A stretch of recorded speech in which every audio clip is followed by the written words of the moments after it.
Hola, buenas tardes. De todo, muchas gracias a la Barcelona Finance School y al IEF por invitarnos para hacer este webinar, eh, compartir estos minutos con vosotros y agradecer también a Miguel Montero, que es socio Deal Advisory para Cataluña y Baleares de KPMG, en el que compartiremos este rato para hablar fundamentalmente de los retos, de las perspectivas, de la situación de las finanzas corporativas en los actuales tiempos. Y por tanto será un poco un debate o unos comentarios entre las partes de nosotros dos para acabar de dar una visión de lo que sucede en el mundo de las finanzas corporativas en los últimos tiempos.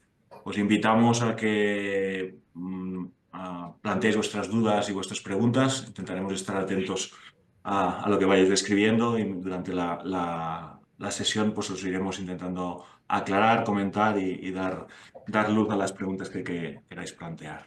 Por tanto, Miguel, muchas gracias, bienvenido y encantados de poder compartir este rato contigo. Un placer. Muy bien. Miguel, antes de empezar a hablar de las finanzas corporativas de manera específica, cuando hablamos de finanzas corporativas nos situamos todos de lo que son las finanzas de las empresas, ¿no? La situación financiera, las herramientas de financiación, los procesos corporativos. Creo que estaría bien dar una imagen o una opinión de qué tejido empresarial tenemos en España, ¿no? ¿Qué tamaño, qué competitividad, dónde están esos puntos de mejora y qué crees que puede aportar finanzas corporativas un tanto más sofisticadas a mejorar esos puntos de mejora que te decía del tejido empresarial? ¿Cuál es tu visión al respecto? La verdad es que tenemos una suerte que es que hay todavía mucha empresa en España. España es un país que sigue generando riqueza a través de la creación de empresas. Lo que sí que sucede es que mm, el tamaño medio de la empresa española es pequeño. Somos empresa, es un territorio de pymes con las ventajas y los inconvenientes.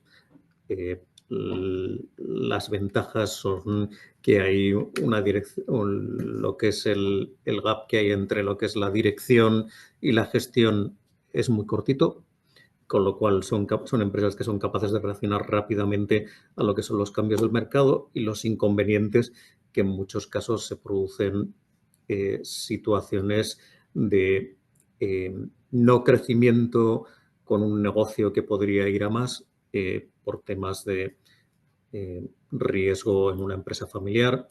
Entonces, al final hay empresas que dicen, no, no, estoy bien donde estoy, no voy a dar el siguiente paso porque eso supone una complejidad en mi empresa que, que me asusta, que me da miedo o que no quiero afrontar solo.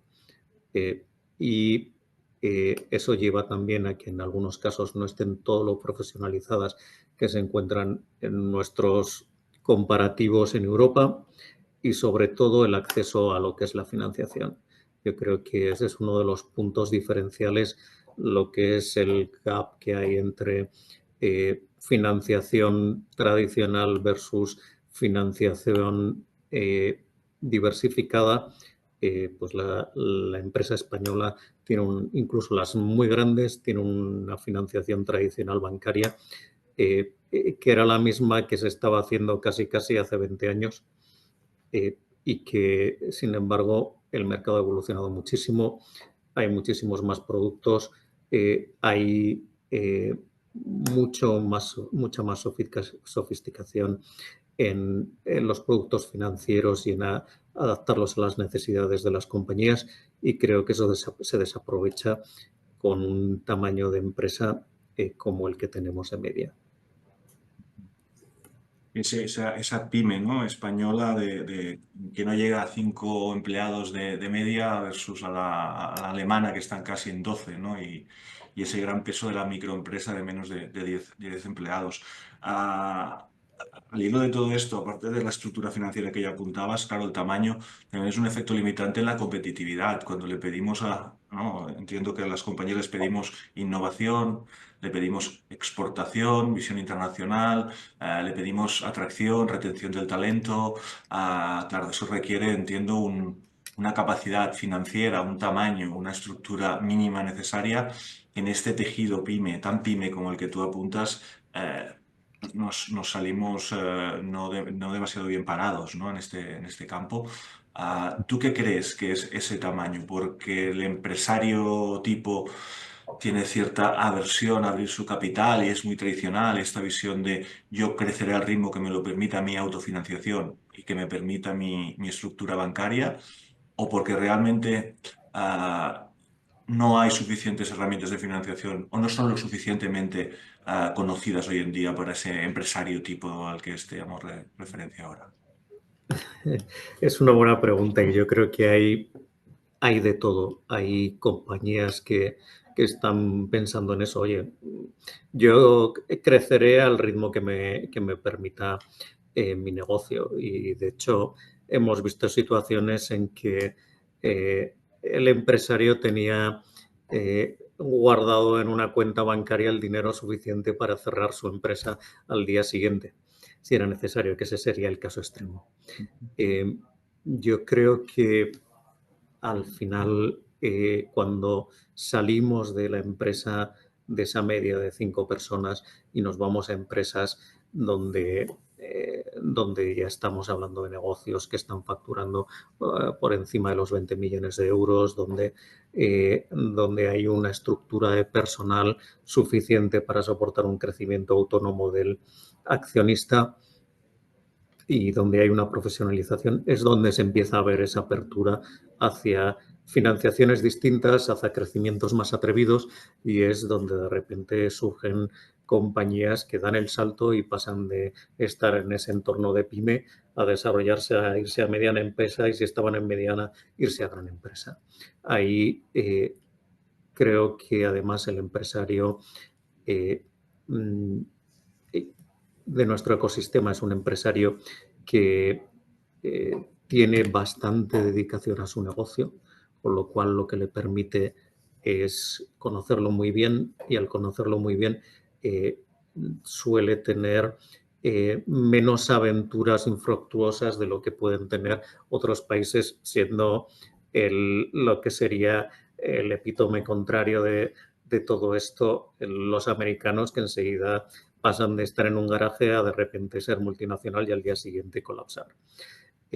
No somos así, nunca lo hemos sido, y lo que sí es que vemos que cada vez hay más interés por hacer cosas distintas, por crecer, por intentar no depender del sota caballo rey que podría ser la financiación tradicional o los crecimientos tradicionales, y hay una amplitud de miras de ir a por otras cosas. Y dentro de esas cosas puede ser financiaciones alternativas, puede ser dar entrada en el capital a socios financieros, o a llegar a alianzas que a lo mejor no necesariamente afectan al capital, pero sí que afectan al desarrollo, intercambios tecnológicos.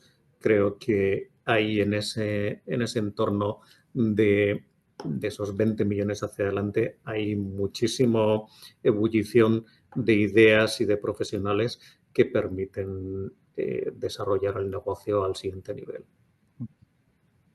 Bueno, todo esto estamos dando vueltas, al concepto de dependencia bancaria y financiación alternativa, que a mí me gusta más, ¿no? Seguramente a ti, Miguel, también complementaria, ¿no? Porque no podemos olvidar que el rol que juega la entidad bancaria es fundamental. Los servicios que da son importantes y reforzar las estructuras financieras con banca es, yo diría que imprescindible, ¿no? Pero sí que es cierto, y todo esto también se engloba un poco en el intento de ganar competitividad, ¿no? De la economía europea a través de la innovación, de una economía más digital, más verde.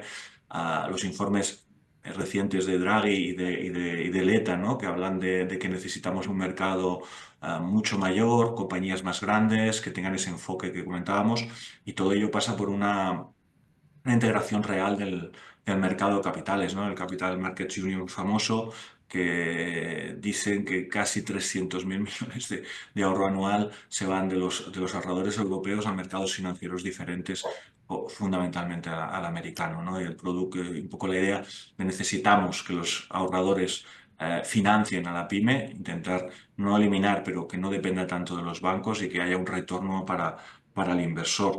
Yo creo que ahí, en ese cambio cultural de estructura financiera de las compañías, es un reto para el legislador, pero también es un reto para los empresarios y para los propios ahorradores, ¿no? Esa costumbre o esa tendencia al producto de muy bajo riesgo, con muy baja rentabilidad, ¿no? Que es la cuenta bancaria o similar, pues todo requiere un cambio de todo el proceso de valor de las finanzas, ¿no? Y ahí también aparece la necesidad de la cultura o de la formación financiera en todo este ámbito, ¿no? Desde el empresario hasta el propio inversor. No sé cómo ves toda el reto europeo de la mejora de la competitividad y el rol de la unión del mercado de capitales. ¿Qué visión tienes sobre la necesidad, o no sé si la necesidad o la facilidad o la posibilidad de eso que suceda de una manera más clara e intensa de lo que sucedió hasta ahora? Hombre, es fundamental, ¿no? Estamos compitiendo y así nos vamos a escenarios mucho más altos de lo que estábamos hablando hasta ahora.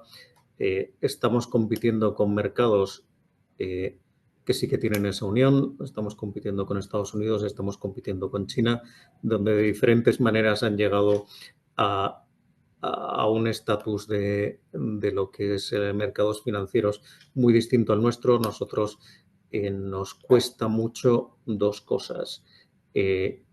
Pasar fronteras y, y salirnos de lo que son los productos tradicionales.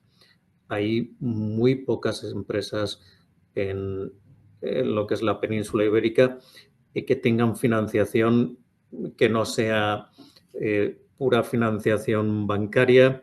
Ya cuando se van a financiaciones un poco más grandes, pues lo que hacen es un sindicado, pero hay situaciones que a lo mejor requieren un bono, que a lo mejor requieren financiación alternativa de un fondo de deuda, porque es algo muy temporal, muy específico para una situación.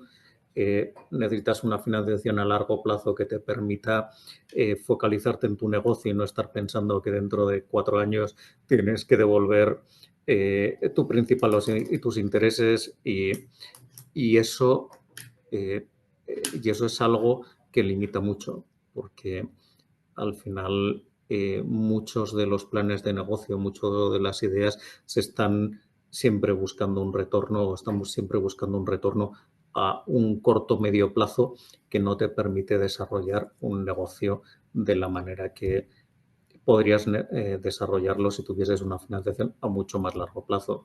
Lo que son operaciones de bonos en España las podemos contar con los dedos de la mano y además en empresas que probablemente, que probablemente están a un nivel que las tenemos días y días en el periódico, pero también hay en nuestro entorno europeo hay financiación de bonos, hay financiación alternativa para empresas que están en los entornos de pequeña y mediana empresa y no pasa nada. Al final es buscar el producto que te va mejor para tu situación en ese momento y para tus objetivos. Claro, dentro de esos financiación alternativa, de la que huye, ¿no? De la financiación tradicional bancaria, ¿cuáles destacarías que crees que tienen o tendrán en los próximos tiempos un papel más determinante en ese intento de transformación de la dependencia del sistema financiero de la banca? Quitar riesgos, has apuntado el mercado de bonos, no sé si otras herramientas. ¿Cuáles crees que... Sí, yo creo que eso va muy ligado a lo que son tus perspectivas de negocio y va muy ligado a tus objetivos como accionista. Si lo que estás buscando es llevar a tu compañía al siguiente nivel y buscar una salida, buscar un exit, probablemente tu mejor compañero es un capital riesgo, donde ahí vas a encontrar ese apoyo financiero y probablemente también, o seguro, una ayuda estratégica para decir, oye, ¿dónde priorizamos? ¿A dónde vamos? Te están poniendo armas en tu arsenal para competir con el resto de compañías en tu sector que probablemente no tendrías alcance si simplemente estuvieses de la mano de un banco.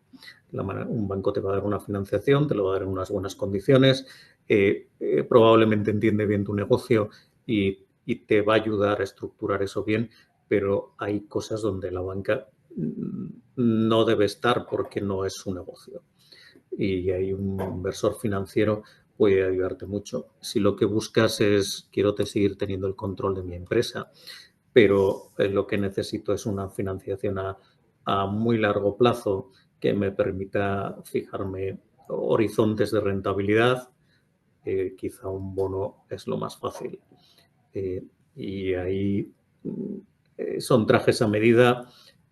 Cada compañía va a encontrar su sastre y va a encontrar su solución a medida para esa financiación. Sería ese bono, luego lo que son los fondos de deuda también puede ser una buena solución. Puede haber financiación institucional, hay muchas ayudas que no se están utilizando y que realmente están al alcance de muchas empresas y que podrían ser una buena fuente de financiación alternativa.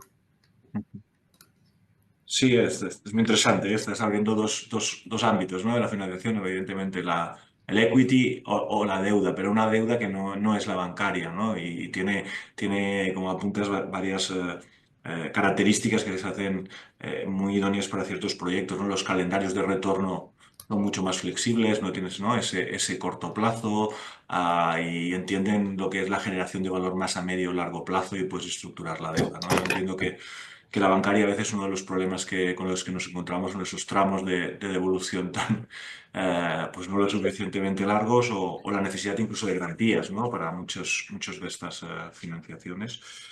Interesante poder desarrollar estos herramientas de deuda más a medida, como bien decías. Y la otra parte también es muy interesante, ¿no? La parte del capital riesgo que aporta otra cosa, ¿no? Que es lo que tú comentabas, la estrategia, ¿no? Compartir realmente el riesgo del empresario y los problemas y los logros, ¿no? También, en este sentido, ¿qué destacarías de la relación que se establece entre empresario y capital riesgo? Porque yo creo que es muy interesante que la puedas más o menos sintetizar, porque yo creo que hay incluso aún cierto temor, ¿no? Del empresario de incorporar a un inversor profesional a mi compañía, me va a juzgar, me va a controlar, ¿no? Y un poco, ¿cómo crees que es esa relación? ¿Cómo la definiría para Hombre, romper miedos, quizás, ¿no? yo creo que Hollywood ha hecho bastante daño en eso. Siempre nos ha presentado a los inversores financieros como los malos de la película, ¿no? Que entran en una empresa y solamente buscan maximizar el valor a costa de lo que sea. Hombre, realmente hay una realidad. Al final, lo que son los gestores de capital riesgo tienen unos inversores y esos inversores buscan una rentabilidad. Con lo cual, no es una organización sin ánimo de lucro, sino que es son organizaciones con ánimo de lucro, claro.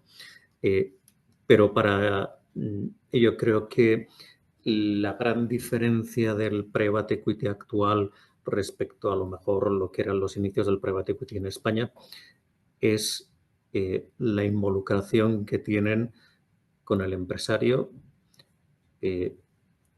para llevar el negocio al siguiente nivel. Pues, efectivamente, la rentabilidad de los fondos de private equity en España multiplica por 4 la del IBEX, pero eso no se hace poniendo dinero y se acabó y haciendo el seguimiento digamos, con una firmeza férrea, sino lo que están haciendo es una labor previa antes de entrar en una empresa. Es una labor muy fuerte de entender la compañía, de entender el negocio, de ver dónde pueden ellos ayudar, si realmente pueden aportar un ángulo diferencial. Porque si no hay un ángulo diferencial al final las rentabilidades estas que estábamos hablando hace un momento no salen. Entonces llegan bien preparados. Hay un proceso que es fundamental, que es el buen entendimiento con el accionista. Entonces, cuando se entra en una situación donde el accionista continúa, entonces es fundamental ese entendimiento, porque hay que alinear ese plan de negocio, hay que alinear esa visión, y si no está alineada no va a haber ni rentabilidad y probablemente no haya entrada del fondo, porque es fundamental el ir todos a una, como en la mayoría de las cosas que salen bien. Y realmente pueden aportar muchísimas cosas. Una vez que entienden el negocio, una vez que dicen, oye, en este negocio yo puedo aportar, bien porque ya tengo participadas en otros países, o bien porque conozco estas dinámicas, o ya he identificado hacia dónde va esta compañía y podemos hacer un build-up, podemos ir a comprar otras empresas y hacerlo crecer y hacer un líder nacional, o europeo o mundial. Entonces es cuando se alinean, y a partir de ahí lo que buscan es el crecimiento y la rentabilidad, tanto para ellos como para el inversor original. Me parece que si lo que estás buscando es ese crecimiento y salida, es el inversor ideal. Si lo que se busca es crecimiento y continuidad, también hay otros fondos, fondos más a largo plazo, fondos en minoría que posteriormente entran con acuerdos de salida. Puede haber más cosas, pero el capital riesgo creo que en general beneficia a la profesionalización de las empresas y beneficia a lo que es la creación de riqueza, y los números están ahí. Sí, cierto. Los estudios lo dicen, ¿no? Generan esa comparativa, compañías que han recibido financiación del sector del capital riesgo versus compañías similares que no lo han hecho, pues las primeras tienen mayor crecimiento, mayor innovación, mayor internacionalización, bueno, mayor generación de empleo, es decir, de riqueza, ¿no? Sí. Y está claro, ¿no? Que al final esas rentabilidades del 10-12% que pueden estar obteniendo los fondos españoles o europeos, bueno, solo se consiguen con la generación suficiente de valor, ¿no? A mí me gusta mucho hablar de la generación de valor como alineación de intereses, ¿no? Al final el empresario, si tiene una visión de generar valor, luego veremos cuáles son los caminos, ¿no? Para conseguirlo, pero es mucho más fácil entenderte con ese capital riesgo si el driver de comunicación es cómo consigo que mis acciones, las de todos, las del empresario inicial y la del capital riesgo que invierte en mi compañía, consigan generar un valor suficiente, ¿no? Y yo creo que esos términos son fundamentales. Y además hay algo muy interesante ahí, que es una cosa es que nosotros lo veamos, que tú y yo lo veamos así, pero al final lo relevante es que lo vean los empresarios y que lo vean los fondistas, que lo vean los que están poniendo el dinero en esas gestoras de capital riesgo. Y la realidad es que con datos a septiembre, pues se ha batido el récord. En este momento, lo que es el fundraising de los 9 primeros meses llegó a 2.700 millones de euros para España, que es lo más alto de toda la serie histórica. Ahí estás hablando que hay una clara intención, porque además 2.300 millones de estos 2.700 vienen de inversores internacionales. Es el mercado financiero confía en las empresas españolas, y eso es una noticia muy buena. Y si hay ese fundraising es porque se va a utilizar. O sea, nadie deja dinero para algo que no vaya a salir. Con lo cual, eso es el signo también que los empresarios españoles también ven que es un socio que les permite llegar a sus objetivos. Referente a esta captación de recursos y de volumen de actividad, tenéis en KPMG seguro muy estudiado, ¿no? ¿Qué sectores, qué volúmenes se están dando recientemente? ¿Qué apuntaría sobre eso? ¿Qué sectores están más activos? ¿Qué nivel de operaciones, volumen, tipo de operaciones están teniendo Pues, más? pues mira, si te parece, te pongo un segundín poco.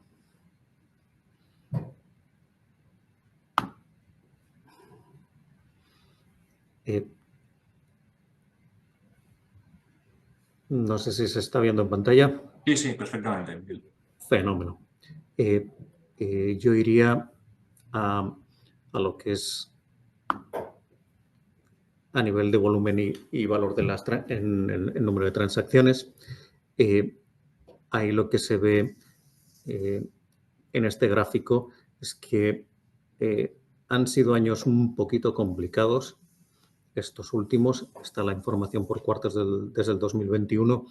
Aquí, ¿qué es lo que está influyendo a que este número de transacciones y valor pues, esté un poco renqueante? Sobre todo los tipos de interés, el impacto de los acontecimientos internacionales. Estamos hablando de Ucrania, estamos hablando de Israel, estamos hablando de todo ese entorno de movimientos. Probablemente ahora el gráfico se nos vaya arriba por Trump, pero eso es algo que lo veremos en los próximos meses. El tema de la energía, que no recordemos que al final ha hecho un impacto muy fuerte, menos en la península, pero en países que siempre han sido tractores económicos de Europa, como Alemania, el impacto de la energía ha sido brutal. Y eso nos ha llevado a un entorno donde, a pesar de que el fundraising ha ido muy bien, el volumen de transacciones y el valor de las transacciones no ha sido tan relevante. Sí que tenemos transacciones, y si os fijáis en el Q2 del 2024, ha habido transacciones muy relevantes, que las hemos puesto por aquí: Urbaser, Eugene, Acerinox comprando fuera, Permiral, la Universidad Europea, que lo vende y lo compra EQT, Liberty Media comprando Dorna, Repsol adquiriendo una participación en Bunge, Zinben con Idealista, Carlyle adquiriendo Seidor, que es la consultoría líder en implantación de SAP, y luego lo que es todo el negocio de Cepsa Butano. Yo creo que esas han sido las grandes transacciones que han sucedido para este pico, tanto en valor como en nombre, que son las que hemos visto en los periódicos, pero que arrastran muchas otras. ¿Qué ha sucedido en los trimestres anteriores? Esa incertidumbre de tipos, esa incertidumbre de cómo, hacia dónde iba la economía, de los precios de la energía, que han hecho que haya menos participación de fondos, que también le ha dado la posibilidad a lo que son los inversores industriales de hacer transacciones. Llevaban bastantes trimestres un poco arrinconados con una rentabilidad complicada, porque los tipos de interés estaban bajos, beneficia a los fondos que se apalancan más. Los inversores industriales pues suelen ir a esas estructuras tradicionales donde comentábamos antes que podían ser mucho más imaginativos, pero siguen en esa estructura de equity mucho más alta, y por ahí se estaban quedando fuera y han podido hacer transacciones donde otros años no podían pasar de lo que era la primera ronda de un proceso relevante. Si nos vamos un poco, porque estas cosas cuando las ves por cuartos te pierdes un poco, pero si ves el número de transacciones en el LTM, ves que tampoco ha bajado tanto respecto a lo que eran los últimos datos, pero sí que hay una tendencia de estabilidad por ahí, por los 1.300, entre 1.300 y 1.400 millones de volumen de transacción en el LTM. Esto, dices, joder, pues si tenemos 2.700 millones para invertir de los fondos que se han levantado y este volumen de transacciones, parece que el mercado está un poco saturado. Realmente nuestras expectativas es que esto crezca, y que esto crezca bastante. ¿Dónde va a crecer? Pues nos equivocaremos, pero tecnología, si en los últimos años energía era un sector muy fuerte, nosotros creemos que tecnología, business services, creo que van a ser sectores, y educación van a ser sectores muy, muy fuertes. Healthcare, por tecnología. supuesto, Ajá. y también lo que vamos es mucha actividad en todo lo que es turismo y ocio.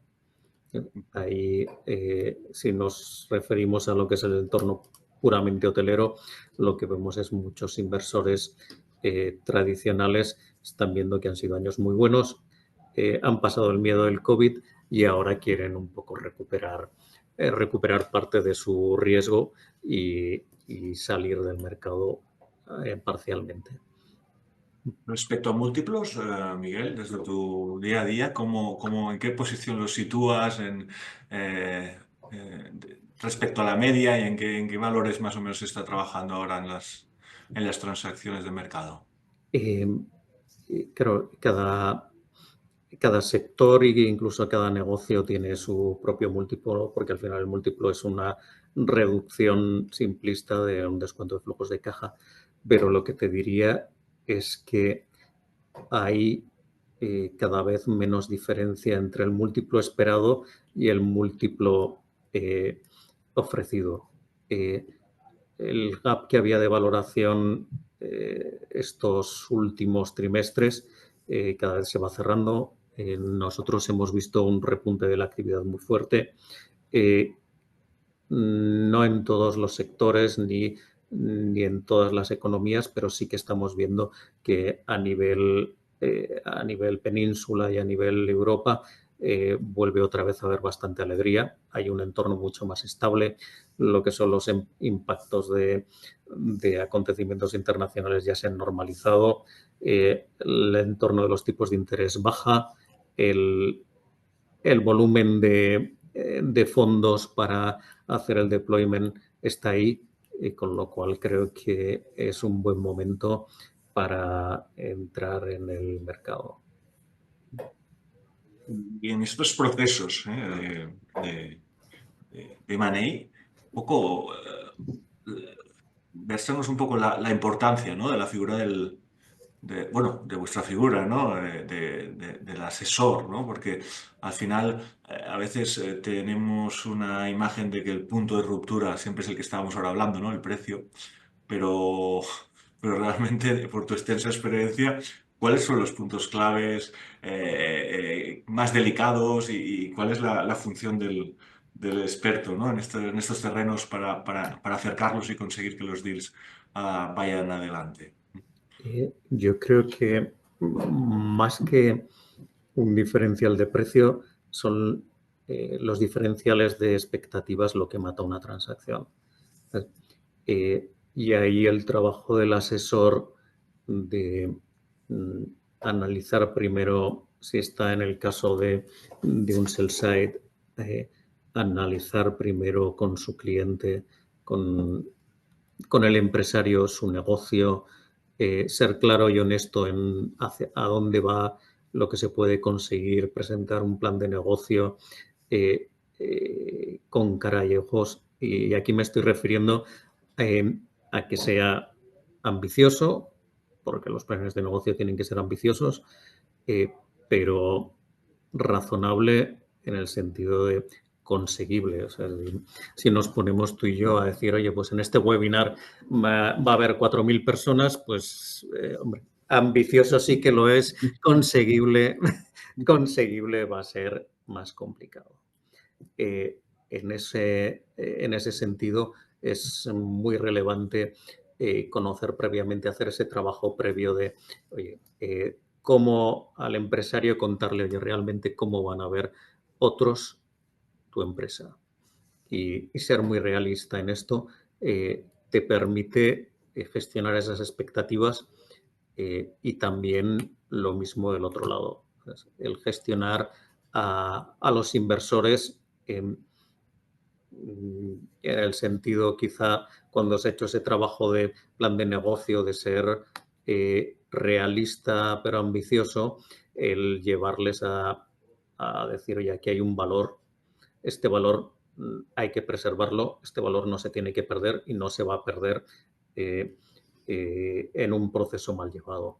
Entonces, el también encontrar al inversor ideal o a la terna de inversores ideales es un trabajo que genera muchísimo valor en sí mismo, porque alinea a los inversores con el vendedor, hace que el proceso sea más fluido, hace que sea más confidencial, que en determinadas compañías es fundamental. O sea, lo que es el leakage, lo que es el que vaya saliendo información al mercado de una transacción es algo que quema el activo, y sobre todo aportan también timing. Un proceso necesita un timing, es como beberte una cerveza, si la dejas mucho tiempo en la barra, acaba calentándose y no es siendo la misma cerveza, no sabe lo mismo. Entonces hay que bebérsela fría, y lo mismo en las transacciones, una vez que has entendido el negocio, que lo tienes claro, que sabes que la empresa te gusta y te encaja, o que sabes que ese inversor es el que te puede acompañar en lo que tú quieres, hay alineamiento, intentar ir lo más rápido posible, y para eso necesitas manos. Las empresas actualmente están diseñadas o optimizadas para hacer su trabajo, nada más que eso. Un proceso de transacción es un proceso que requiere de mucha dedicación y mucho tiempo, y, y cada vez más, porque cada vez hay más verticales uniéndose a ese proceso de due diligence, y acaba siendo bastante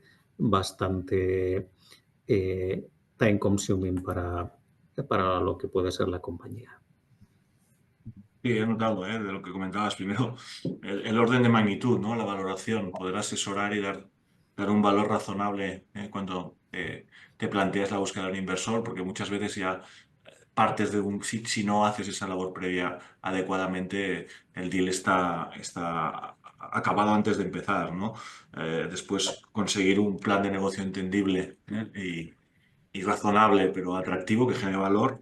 Y las dos cosas que has dicho fundamentales, pienso, el orden, ¿no? En un proceso tiene que seguir sus diferentes pasos con un calendario y que permita, pues eso, reducir al máximo el tiempo y sobre todo los esfuerzos de la compañía. Y también entiendo que otro valor añadido es a quién invitamos, ¿no? En el proceso, a quién nos dirigimos, ¿no? Que ese conocimiento del mercado que aportáis es fundamental para un empresario, ¿no? Hacer esto pues es algo que sale de su día a día, y si no está bien asesorado, pues es un tema muy delicado, Sí. que puede destruir valor, como bien has apuntado.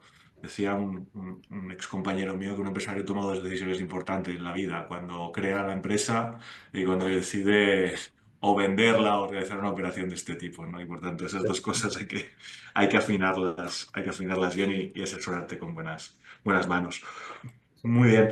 Bien, sobre los cambios en las finanzas corporativas, habiendo visto un poco el mercado y la importancia de los asesores, estos nuevos ejes, ¿no? De las finanzas en general, que son los criterios de sostenibilidad, ¿cómo intervienen actualmente en los procesos de M&A? Esto, y también te quería consultar sobre la implicación de las nuevas tecnologías. ¿Cómo están modificando estos procesos? Estas dos grandes fuerzas transformadoras de las finanzas, en tu día a día, vuestro día a día en KPMG, ¿cómo están impactando? Pues mira, todo lo que tiene que ver con ESG eh, es algo imparable. Nosotros hace 10 años era testimonial los clientes que pedían un due diligence ESG. Probablemente iban a la parte medioambiental, pero la parte de gobierno corporativo, pues eso no era algo que quedaba fuera del radar de muchísima gente. Ahora, en algunos casos, es obligatorio. Lo que son las empresas SEC o participadas de SEC tienen la obligación de hacer una monitorización de todo lo que son los procesos de gobierno corporativo previo a la adquisición, y eh, si eso tiene fallos o no se ha hecho, es un tema bastante serio a nivel SEC. Sin ir a eso, en Europa cada vez más, y sobre todo esto vino como tendencia en determinados fondos internacionales, pero rápidamente se ha pasado a lo que son la mayoría de los fondos nacionales. el ESG ya es una parte más de todo lo que es el entorno de due diligence. Y además es una parte que no es baladí, que no es, dices, bueno, pues oye, hay que hacerlo, le ponemos aquí el tic y fuera. Es una parte que influye en la toma de decisiones. Totalmente, Un totalmente. punto de ruptura, ¿no? De la operación, sí, Hasta el punto de esos ruptura. cambios. Hasta el punto de ruptura. De hecho, lo que es el gobierno corporativo ha fulminado más de una transacción que por todos los demás aspectos podía haber tirado perfectamente hacia adelante. Y luego lo que son las nuevas tecnologías realmente son interesantes y las estamos aplicando para lo que es el tratamiento de información y en eso permiten, pues bueno, de la época de hace 20 años o 25 años donde ¿sabes? Los famosos data rooms eran físicos y con un montón de papeles, se pasó a esa parte de los data rooms online, los BDRs. eh, Eso tiene una capa ahora de tecnología adicional en el tratamiento de información, tiene una capa adicional en lo que es capilaridad. Antes muchas veces llegaba un momento en que la información eh, mm, tenía un límite y muchas veces os lo habrán encontrado muchísima gente que en un due diligence ponía, según nos informa el management, esto es debido a tal.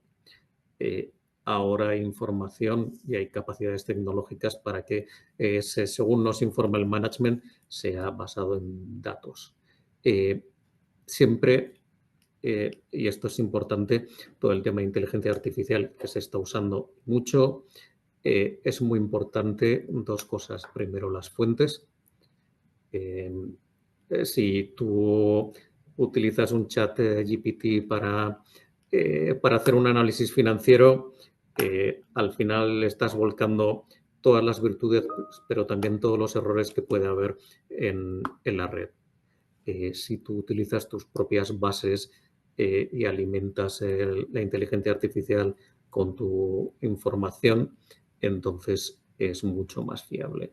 Pero aún así, siempre requiere de una persona que supervise, que monitorice y que dé validez a esa información. Porque si no, podemos acabar diciendo muchas tonterías.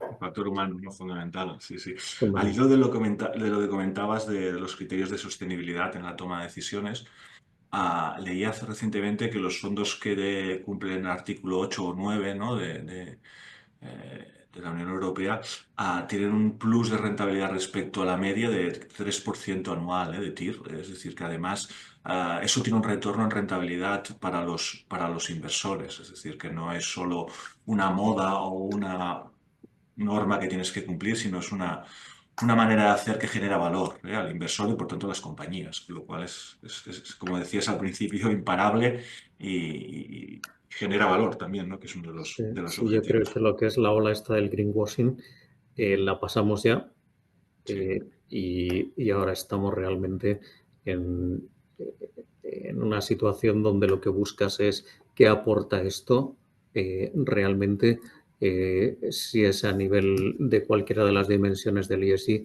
es qué es lo que está haciendo para que esta compañía a futuro vaya a ser o más sostenible o pueda generar más rentabilidad, como tú bien dices, y se ha ido a ese nivel donde lo que es simplemente, oye, somos verdes porque resulta que tenemos coches eléctricos, pues eso ha desaparecido del mapa y se ha ido a una dimensión de, bueno, explícame qué estás haciendo para que tu negocio a futuro sea más sostenible, eh, eh, utilice una financiación mejor, que eso está sucediendo, o simplemente que tenga unas capacidades de gestión del coste de ventas mucho mejores debido a tu política de ESG.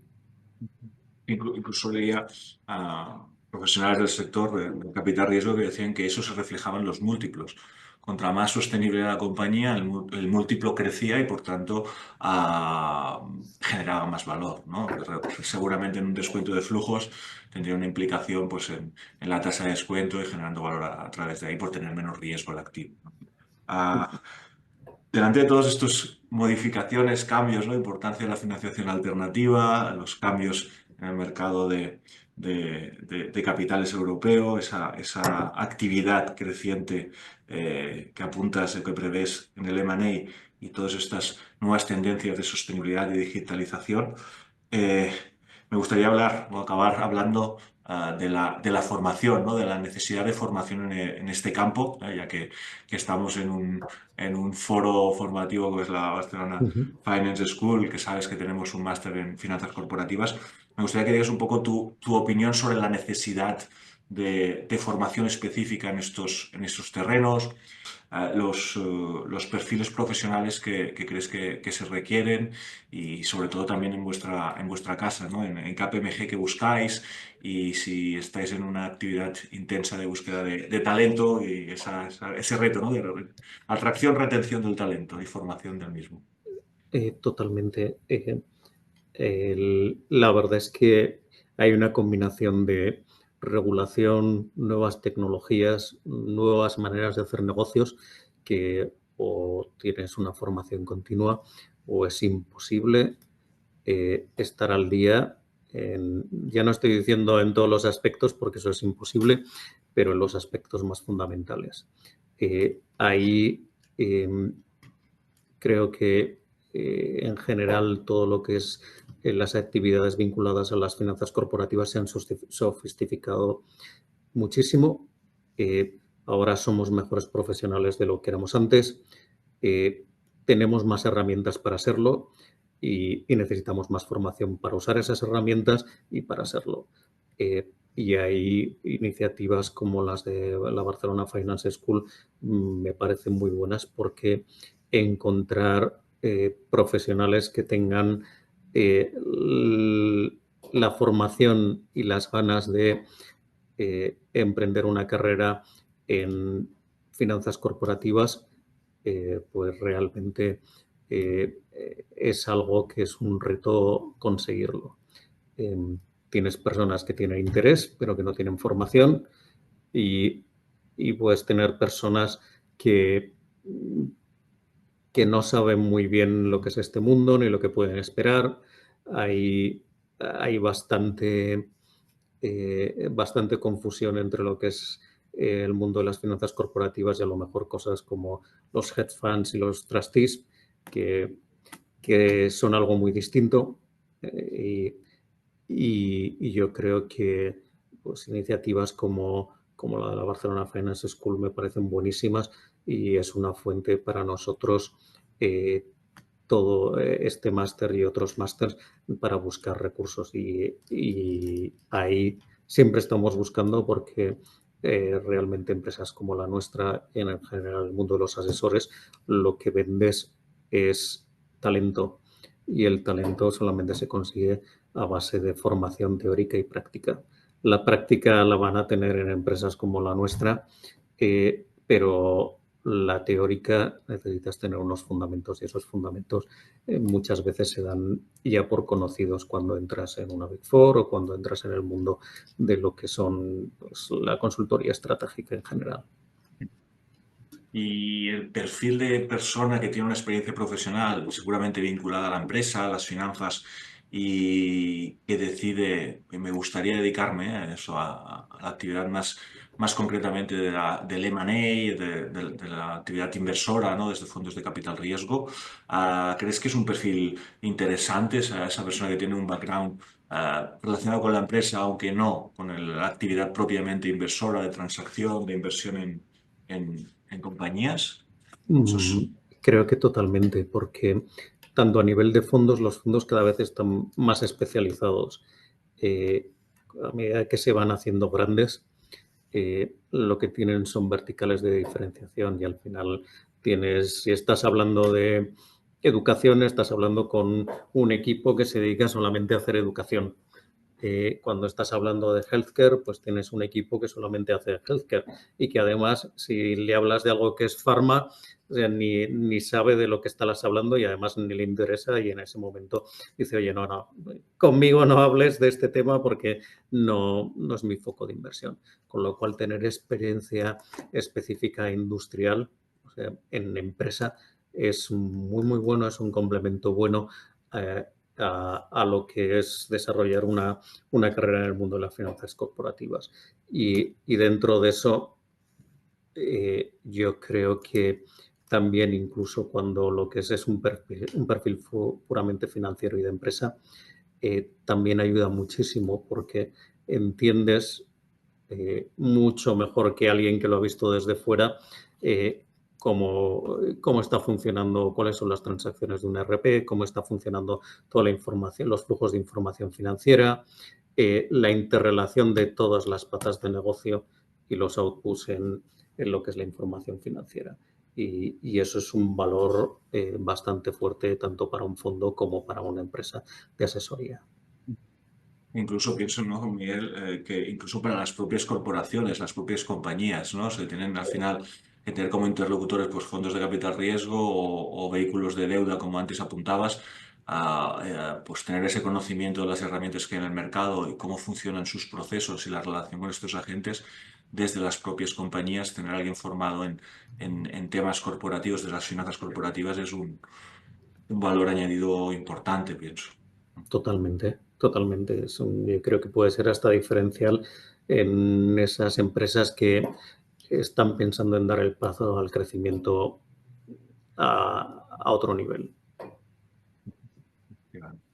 Ujú. Muy bien, pues yo por mi parte era un poco los puntos que quería comentar contigo, que nos aclararas, que dieras tu visión de experto en el día a día de las finanzas corporativas, del M&A, desde vuestra firma en KPMG, que sois evidentemente una referencia en el sector. No sé si los asistentes han hecho alguna consulta, de momento no. No sé si tú, Miguel, querrías apuntar algún otro matiz a lo que hemos estado viendo, que por mi parte ha sido muy interesante y agradecerte tu tiempo. Ujú. Quizá relacionado con este último punto, eh, cuando estábamos hablando de esa persona que se plantea el moverse, creo que es muy importante el conocer a dónde te estás moviendo, el tener una experiencia eh, in-house en una empresa que se dedique a eso, a finanzas corporativas o a transacciones o a consultoría estratégica.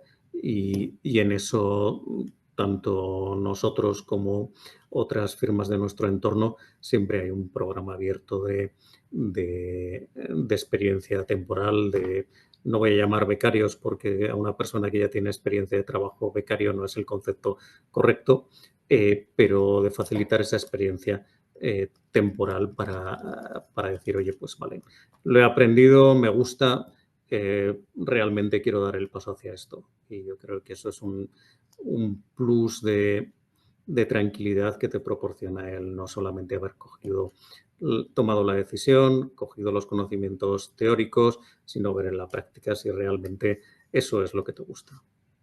Interesante saberlo.